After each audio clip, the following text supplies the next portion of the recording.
Hello there guys and welcome, it is Niren here, and today it's time for me to bring you episode number 7, maybe, of the grid walkthrough, Race Driver Grid, the original. We are back once again. It's been quite some time because of the fact that Dirt Rally has come out, but we are back again on the classic that is Race Driver Grid. Now last time out, we had some big changes in the team. FNG Racing saw some massive changes, and that was that it expanded to a two-man squad with a new teammate who came in and just was the business. He just absolutely is a don. First thing that we're going to do is we're going to sort out our sponsors, because recently we need to try and get some sponsors that actually are going to pay out if we come second, because obviously not both of us can win.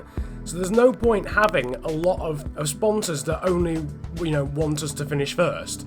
Okay, so new sponsors then have been acquired. We've got rid of, who was it, Diretta and Apexi, who I think were our first sponsor ever. But their objective was that we had to finish no lower than first, which is of course impossible when you've got a team of two. We've kept Firestone and Goodrich because they pay out quite a lot. There's no point getting rid of them. But we've got Alpine Star, who pay £3,000 if we pass our objective, which is to finish no lower than second. So if we get a 1-2, we get paid ×2 for that. And also Champion. The first thing we are going to do next season, we'll make sure that we progress in Japan and that we progress in America to the point where we get to the next license. But for this episode, because I think there's only one event left in this season, we're going to go ahead and make our debut in the Euro B license scene. Now, I know we've done quite a lot of touring cars, but if I do GT2 now, given that the Le Mans 24 Hours is going to happen at the end of the episode, it'll just be really stupid. So I want to try and do two disciplines today. So we're going to do the Euro Touring Car Series. The amount of XP we get is a lot higher, 46,000. And the amount of money we actually earn as well from winning this event, 125k. We have both cars required for this event, both the BMW and the Chevrolet. So it's basically, which one do we want to use more? And my answer to that one is, well, they're both the same for a start. I would like to use the Chevy. Actually, this is a good point. I didn't look at the places for this event whatsoever. Tyrell Keith, we've already raced him before, actually, over in America. He's the man we should be watching out for, apparently. There's only 12 people in this event as well. Last time we did touring cars, there was a massive 20 people. So it's a much thinner field. There you can see our teammates already making movements. We've got the traditionally shocking start off the line, just to be expected really. Down into turn 1 we go. Matsuke's making movements around the outside. He's already up into 9th. We are already up into 10th. Trying to get around the outside here of Keith Graves. We've gone past Alfred Risk already, who is the teammate of Tyrell Keith. I remember some of these names from when I did this event back in the day, when I used to play this game a lot back in the day. We're up into 10th place though. We've managed to pass Risk and Keith Graves, who I think we've raced already as well in this series. It's the full Nürburgring track, not the Norge. Oh my word. Man off. Nick Melder's gone, just thrown himself at the scenery in that yellow BMW. Matsuke's just been forced out wide here by Gianni Marcello, and we're going to flip in. I'm not having any of that. I'm not having any of that. This is... okay, we've missed him. We've completely missed him. We've missed him. This has gone disastrously, and Matsuke's gone through. Alfred Risk has gone through. We were trying to bash him out of the way, and we've missed him. We've actually missed him. How? How did we miss him? Anyway, get out my way, Marcello. We've damaged the back end of his... You know what? Screw it. Forget revenge. We're better than that. We're just going to try and pass him cleanly. We're still in 7th place, to be fair, so... we're still not bursting our way through the order like perhaps we would hope. Yeah, Marcello in that Victor Rossi Virgin Racing car. Matsuke's sort of following us through at the moment. He's just sort of chilling there, doing his thing. And hoping to make some movements. Hopefully he does make some movements, because ideally we want to get a 1-2 here, but I don't think that's going to happen. We're going to try and get past Ricardo Frago, who is the teammate of Marcello. Someone's gone off there. That's Ryan Fields, who's spun it. Matsuke's managed to get himself up into 5th place. That's pretty good. He's doing an alright job. That's pretty decent. I don't think we'll be getting that 1-2 here. Keith and Mike Miller are sort of just keeping an arm's length away from us at the moment. This is not just easy drive up to the back of them and past them, but Mike Miller has made it substantially easier by spinning it around. It's held up Keith, and we've gone through. Oh no! Has Matsuke been taken out because he's not in 4th anymore, and he should have gone up to 3rd, and he's not even in the top 4. I think Matsuke was involved in that accident Mike Miller, you absolute... You melt. You absolute melt. You've gifted us the win, but he's taken out our teammate in the process. I didn't see it happen. We, though, are going to win unless there's an absolute tragedy around this final corner from the Irishman Tyrell Keefe in the DHL car. We come across the line to win, but unfortunately it's not going to be anywhere near a first and second because Matsuke, I think, was involved in that accident. Clearly he is not a touring car lover. You could tell. Oh, he finished down in 10th. Mike Miller, you absolute melt. A baptism of fire then to touring car life for Matsuke, unfortunately. Only 10th for him, which means only 4 points. And it means that we're only 3rd in the Constructors' Championship or the Teams' Championship. We've obviously passed all our objectives even, which earns us 19,700. But unfortunately, Matsuke, he finished the race, which means he gets a payout of 3,600 from Fila, but unfortunately nothing else. It's time for race 2. Whether this is actually the final round, I have no idea. But we're going to treat it as if it's the final round. I have no idea. I get the feeling it's a 3-round thing once you get to this sort of level. Anyway, Matsuke's starting in 6th, which is nice. That's fairly kind on him. We're down in 12th. But Matsuke starting... I don't know why I look behind me. We're starting at the back. But Matsuke starting in 6th. He can do a decent job from there, I reckon. As we lock up down into turn 1, we're here in Yarama, which is a track that isn't, I don't even think, used very often anymore. We're up into 9th, though. We've managed to pass both the Victor Rossi cars and one of the Chevy Lassettis there, as Matsuke's getting a bit bullied here as well. We managed to skip up the inside of him and a few others, and we're up into 5th place. As Matsuke's getting bullied a little bit there. He's down in 8th. This really is not his discipline, unfortunately. And unfortunately for me, it is my discipline. I love touring cars on this game. It's my speciality. But it clearly is not Matsuke's speciality. Hopefully he's a bit better at Le Mans. Mike Miller's spun again, and he's caused another traffic jam. We've managed to avoid. I swear to God, if Matsuke has been taken out in that again, I will be extremely annoyed. We're up into 2nd place ourselves. Lee Niven, Ryan Fields and Tyrell Keefe are the men that seem to have benefited from that the most. Just spying back to see where our teammate is. Honestly, I can't see him. I think he's been involved in that accident again. I can't be bothered. If Mike Miller could stop kamikazing himself at my teammate, that would honestly be brilliant. Oh my word, we've kamikazed ourselves at Lee Niven there. Oh no, Matsuke is in 6th. That's not bad. Got like 3 abreast going on behind. Fantastic racing. Both the DHL cars going mad. Niven's just defended that brilliantly, but he then left a bit of space up the inside, which has allowed us through. But at first, that was brilliant defensive play. Can he go around the outside here? This is a great battle going on between ourselves and the BMW driver, and Niven holds on to the position. Well done, sir. Niven versus Niren currently. We're going to try and go around the outside of him there, and we have done that time. This is looking good, but I can see Matsuke still getting bullied. He's no higher than like 7th at the moment, which is just not what we need. Final corner, we've cut that horrendously, but basically the final corner, Niven and Fields are battling behind. Fields has got the better of the BMW driver for now. They're still alongside each other with Tyrell Keefe behind, but we are going to come across the line to take a win again, to take our 2nd win of the championship, potentially in the final event. I've got no idea if that was the final event, but we win the race. Where did Matsuke come? He came 8th. There you can see the event standings.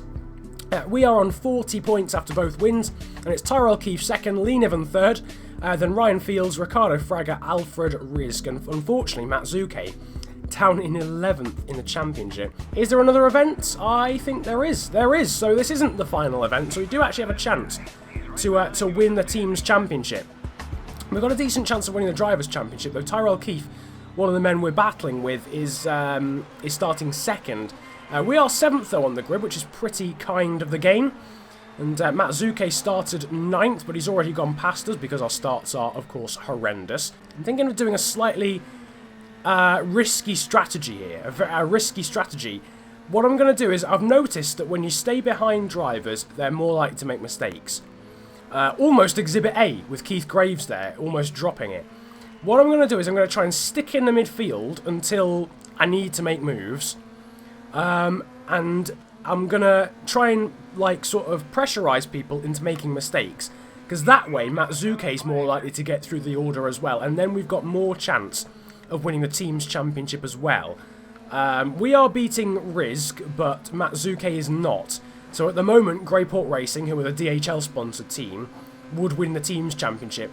As far as the championship drivers-wise is concerned, we've got 3 places worth of a buffer zone, or a buffer zone even, on Tyrell Keefe. So Keefe can still finish like 3 places above us there, as there's a spin for one of the Hudson Tech boys. I think it was Keith Graves. And Matsuke did manage to get through unscathed. So this is my plan. Just sort of stick in the midfield. Just allow things to happen. I think we've got a job on, really, winning the team's championship. Because I think even if Keith makes a mistake, Rizk is still there doing the job. So as that's almost a spin there. Wow. Very almost a spin. Lee Niven and Keith almost taking each other out, actually. Matsuke's in 10th. So I might as well just give up. I might as well just try and win the race, to be fair. This tactic isn't working because Matsuke is just naturally slow in these cars. It doesn't matter whether people make mistakes. We, though, are going alongside Niven at the moment. Risk was trying to make it 3 abreast, but decided against it, probably quite wisely. And now ahead of us are 3 Chevys in a Chevy-dominated field. Wow, people were slow through there. We've got up the inside of Tom Wibley and just about avoided the scene of the accident in terms of avoiding the back end of Tyrell Keefe, who's our nearest challenger in the championship. We're just going to try and, yeah, we're just going to go for this now. We're just going to try and go for the win. But yeah, Mike Miller winning this one by 7/10 currently. Then it's Keith, Wibley and Rizk at the moment for Greyport Racing. Down into the final corner, we brake very late. And can we make a lunge or try and get a switchback manoeuvre? I think we can. I think we probably can. Can we get it to the line? Well, we've got in front for the moment. Will Miller get back at us? This is going to be so close. Oh, my word. We do win. Jesus Christ.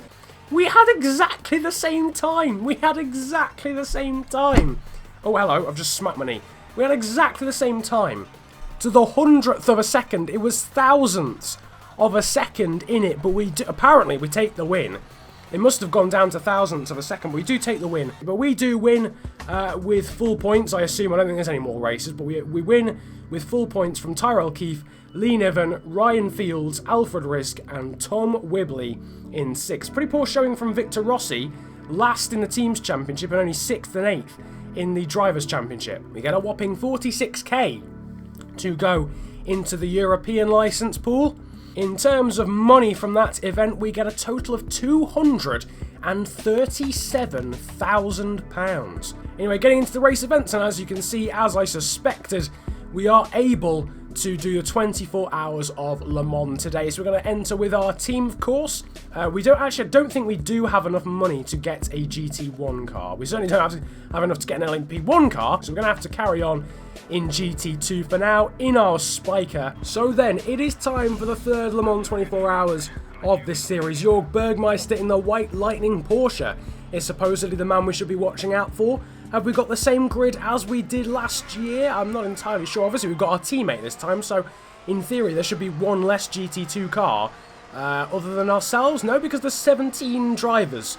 It's just added another driver slot. Okay, that's fine. I think the drivers are actually the same, apart from there's one less Panos, so I think Donny Cravell has been replaced by someone else. Anyway, oh my word, Jesus, involved in an incident straight away. Brilliant. Hopefully Matsuke does do the job, though. It'll be quite depressing if he doesn't actually do well in this either. But he is at the back now. We've gone past him.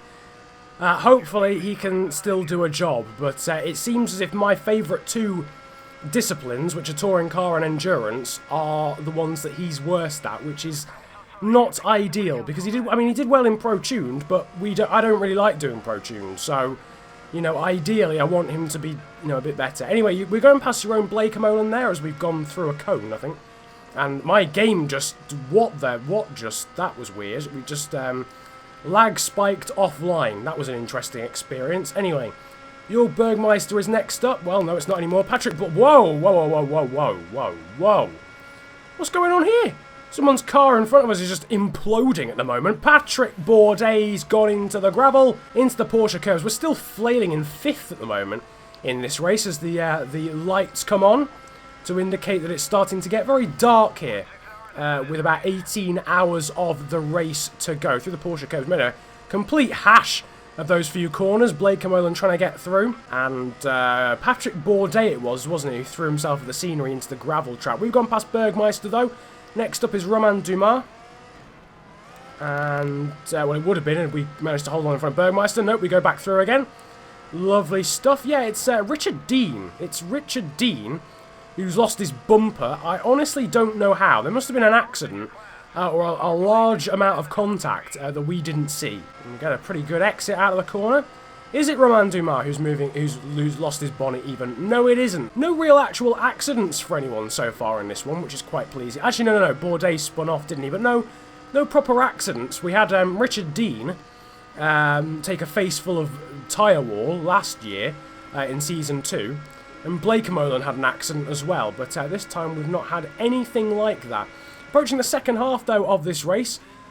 Just over 13 hours to go. We're sitting third at the moment in class. Gunnar Jeanette there has got an awful run out of that corner. It's allowed Richard Dean to take the lead in his class. The Canadian does hold. Why are the pieces of just that? The bonnet, the bonnet's gone flying. The bonnet has gone flying.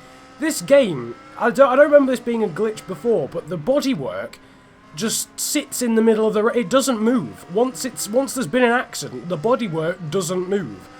It just sits in the middle of the track, defying the laws of physics. Anyway, down into the final chicane we go. Richard Dean's made the same mistake he did last year.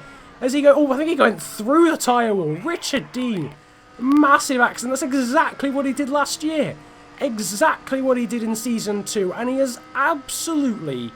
Oh, dearie me. That's a massive accident. Anyway, suddenly 4 became 3, as now it's ourselves in the middle of Gunnar Jeanette and Romain Dumas. Behind us is Bergmeister and I think it's Blake Molan alongside each other. Just over 7 hours then of this race to go as we lock up into that right-hander. Jeanette again gets a shocker of a run. And we just breeze past. That's exactly what happened on the last lap, actually. Are we going to get floating pieces of carbon fibre yet again? It doesn't seem like it. I think that bonnet got blown into orbit last lap. Oh, no. Is that it? Is that it? Yeah, there it is. Give it a whack, boys. There it is. And it just stops. It just stops as soon as it lands. What is that? Anyway, enough about glitches. We've got to try and hold on to the win. They've all clustered together. And when it was dark, it's like they've all come out to play now that it's the daytime again. Because in the night, the pack was so spread out. It's incredible.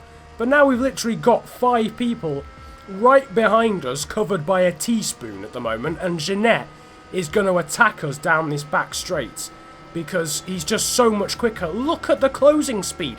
Same for Dumas in the Porsche as well. 2.5 hours to go. Jeanette tries to go round the outside but can't. We get well out of shape.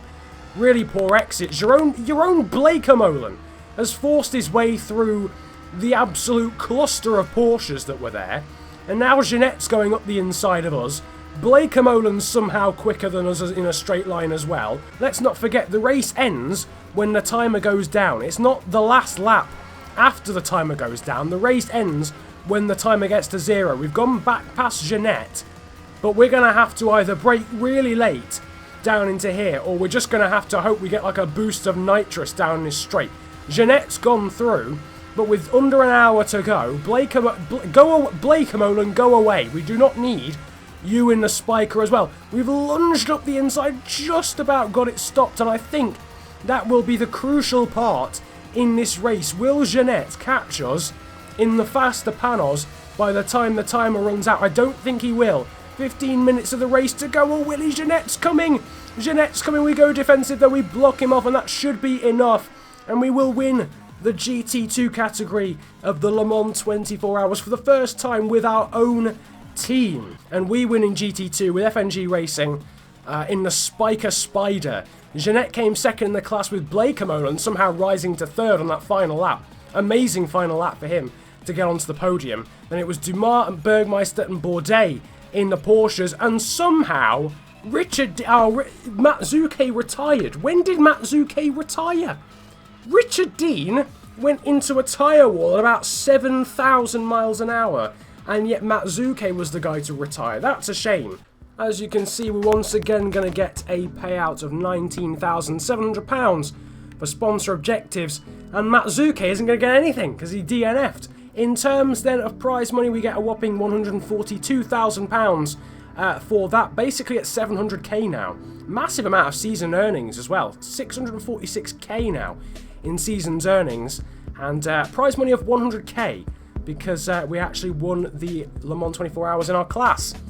That then is the end, though, of Season 3. We win 4 events in the end, in one of our best seasons to date. Best season in terms of money won, and probably in terms of reputation earned as well. In terms of the driver rankings, we are up into 320th at the moment. I don't know where we were before. I think we were in the...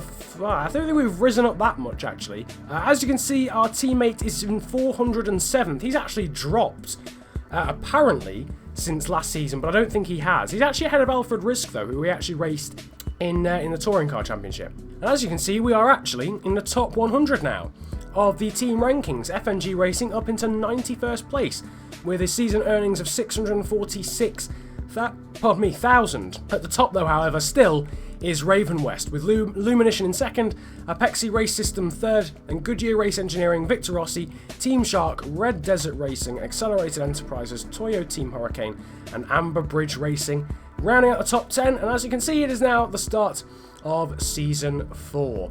But the start of Season 4 will have to be postponed until next episode, because this is the end of today's episode. Hope you have enjoyed, though, this one, episode number 7 of the Race Driver Grid Career Mode. If you did enjoy, though, this video, feel free to hit the likes button, subscribe if you're new around here as well, and comment about enjoying the video if you enjoyed it that much. It's been a pleasure ranting at you guys today. Have a good day, enjoy yourselves, and goodbye.